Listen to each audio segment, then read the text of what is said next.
Komputer. Apa sih pengertian komputer? Komputer adalah sistem elektronik untuk memanipulasi data yang cepat dan tepat, serta dirancang dan diorganisasikan supaya secara otomatis menerima dan menyimpan data input, memprosesnya, dan menghasilkan output berdasarkan instruksi-instruksi yang telah tersimpan di dalam memori. Komputer itu sendiri sering dimanfaatkan dalam kehidupan sehari-hari, baik digunakan untuk meringankan pekerjaan, sebagai sarana hiburan, maupun untuk bekerja.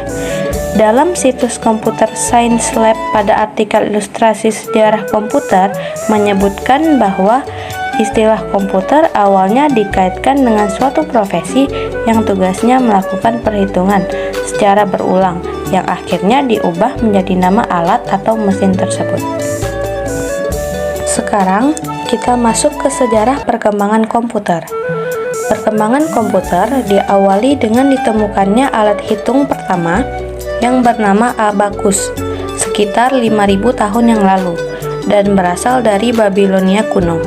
Pada dasarnya, awal mula perkembangan komputer modern terbentuk atas prakarsa seorang profesor dari Inggris di bidang matematika, yaitu Charles Babbage.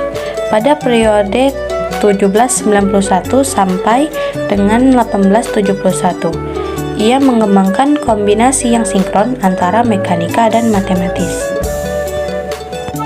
Sejarah perkembangan komputer hingga saat ini telah memasuki komputer generasi kelima. Berikut penjelasannya.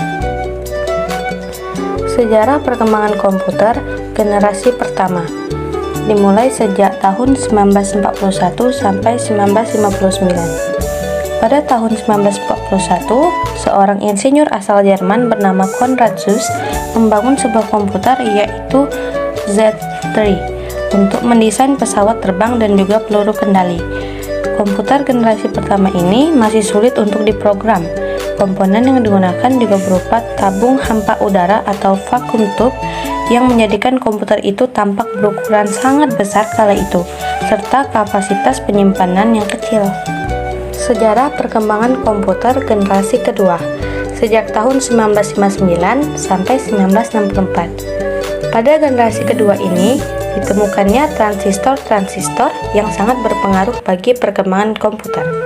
Penggantian tube vakum menjadi transistor ini menyebabkan ukuran mesin-mesin elektrik diperkecil dan program dibuat dengan bahasa tingkat tinggi. Sejarah perkembangan komputer generasi ketiga sejak tahun 1964 sampai 1970. Pada generasi ketiga inilah teknologi Integrated Circuit atau IC menjadi ciri utama karena mulai digunakan pada sebuah perangkat komputer hingga generasi sekarang, sehingga kinerja komputer menjadi lebih cepat dan tepat, bahkan kecepatannya hampir 10.000 kali lebih cepat dari komputer generasi pertama. Kapasitas memori pun juga lebih besar, bisa menyimpan ratusan ribu karakter. Contoh komputernya adalah IBM S360, GE600, dan GE235.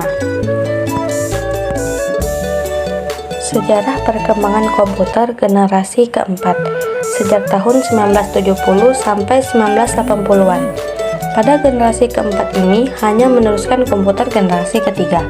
Bedanya, IC generasi keempat lebih kompleks dan terintegrasi. Juga adanya penggunaan LSI, Large Scale Integration, yang dikembangkan menjadi VLSI, Very Large Scale Integration, yang dapat menampung puluhan hingga ratusan ribu IC. Lalu, mulai dikembangkan komputer mikro yang menggunakan prosesor dengan General Purpose Microprocessor yang dikembangkan oleh Intel, yaitu Intel 8080. Contoh komputer generasi keempat ini adalah Apple II. Sejarah perkembangan komputer generasi kelima sejak tahun 1980-an sampai dengan sekarang. Akhir tahun 1980, IBM memutuskan membangun sebuah komputer personal atau PC secara massal pada 12 Agustus 1981 yang dikenal dengan nama standar IBM PC. Juga dikembangkan sistem komputer yang memiliki unsur artificial intelligence yang dapat mengerjakan tugas dengan karakteristik seperti manusia, dengan natural language atau bahasa sehari-hari. Dengan lahirnya komputer generasi kelima ini, IBM bekerja sama dengan Microsoft untuk mengembangkan software di dalamnya. Hingga saat ini, Microsoft mendominasi kebutuhan software di dunia PC. Itulah dia penjelasan singkat mengenai sejarah perkembangan komputer dari generasi 1 sampai dengan generasi 5, yang mana tidak menutup kemungkinan adanya generasi ke-6 yang lebih canggih di masa depan. Sekian dari saya, mohon maaf apabila jika ada kesalahan atau kekeliruan dalam penyampaian informasi. Jika ada saran atau kritikan, silahkan berikan komentar kalian ya. Terima kasih sudah menonton dan semoga video ini bermanfaat bagi kita semua. Wassalamualaikum warahmatullahi wabarakatuh.